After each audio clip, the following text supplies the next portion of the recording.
ഷമീറിൻ്റെ proof മൊത്തം ഞാൻ കാണിച്ചില്ല. ഷമീറിൻ്റെ കാര്യം അത് നിങ്ങൾ അറിയണം. മമ്മൂൻ്റെ എല്ലാം അവിടെ നിൽക്കട്ടെ, നമുക്ക് ഷമീറിലേക്ക് കിടക്കാം. ഷമീറിൻ്റെ ആ മുഖം നിങ്ങൾ അറിയണം. ഓക്കെ, ആ ഒരു മുഖം നിങ്ങൾ അറിയണം. ഞാൻ ഒരു കാര്യം പറഞ്ഞുതരാം. ഇവനെ ഞാൻ റീച്ചാക്കിയതിന് ശേഷം ഇവന് ഗ്രീഡ് കയറി. ഇവന് എന്നെക്കാളും മുകളിലേക്ക്, എന്നെക്കാളും പൈസ ഉണ്ടാക്കണം, എന്നെക്കാളും റീച്ച് ഉണ്ടാക്കണം എന്നുള്ള മൈൻഡ് ഇവൻ്റെ ഉള്ളിലേക്ക് കയറി. ഓക്കെ, വാട്ട് അബൌട്ട് ഷഡ്ഡിയോ? എടാ ഓനെന്താ ഇന്നലെ പറഞ്ഞത്? ഷഡ്ഡി ഡാൻസ് ഞാൻ നിർബന്ധിച്ച് കളിപ്പിച്ചതെന്ന്. അല്ലേ, ഞാൻ നിർബന്ധിച്ച് ഷഡ്ഡി ഡാൻസ് കളിപ്പിച്ചതെന്ന്. ഞാനിങ്ങനെ ഓരോ കാര്യങ്ങൾ പറയുമ്പോൾ പ്രൂഫ് വരുന്നുണ്ടല്ലോ. ഓൻ പറയുന്നതിന് എന്ത് പ്രൂഫാണ് ഉള്ളത്?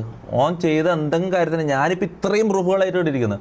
ഓൻ സംസാരിച്ച എന്തെങ്കിലും ഒരു കാര്യത്തിന് ഒരു പ്രൂഫ് ആ ആഡ്സെൻസിന് ഇങ്ങനെ കാണിച്ചു തന്നിട്ട് ഓക്കെ അതിൽ നമുക്ക് സ്റ്റാർട്ട് ചെയ്യാം. അല്ലേ, അതിൽ സ്റ്റാർട്ട് ചെയ്യാം. ഓക്കെ, 3 മാസം മുമ്പ് ഇവൻ 0-ൽ തുടങ്ങണ്ടെന്ന് വിചാരിച്ചിട്ട് ഇവന് ഭയങ്കര ഈഗോവും എക്സ്ട്രീം അത്യാഗ്രഹമാണെന്ന് എനിക്കറിയാം. പണ്ട് മുതലേ എനിക്ക് അറിയുന്ന കാര്യമാണ്. ഓക്കെ, അല്ല അതിന് മുന്നേ ഒരു കാര്യം പറയാം. യൂട്യൂബ് ചാനലിൻ്റെ ഈ ലൈവിൻ്റെ എല്ലാം കാര്യത്തിന് മുന്നേ ഒരു കാര്യം ഞാൻ പറഞ്ഞത്, ഈ ഷമീറിനെ ഞാൻ പരിചയപ്പെട്ടിട്ട് 12 വർഷമായി എന്ന് പറഞ്ഞല്ലോ.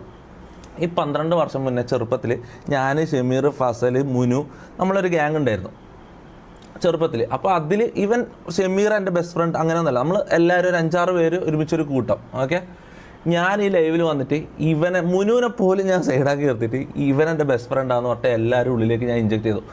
ഞാൻ ചെയ്ത തെറ്റുകൾ ഞാൻ കറക്റ്റ് പറഞ്ഞു. ഞാൻ സ്ക്രിപ്റ്റ് ചെയ്തിട്ടുണ്ട്, ഞാൻ ഒരുപാട് സ്ക്രിപ്റ്റ് ചെയ്തിട്ടുണ്ട് ഇവന്മാരെ വളർത്താൻ വേണ്ടിയിട്ട്. ഓക്കെ, ഇവന്മാരെ വളർത്താൻ വേണ്ടിയിട്ട് ഒരുപാട് സ്ക്രിപ്റ്റ് ഞാൻ പറഞ്ഞിട്ടുണ്ട്.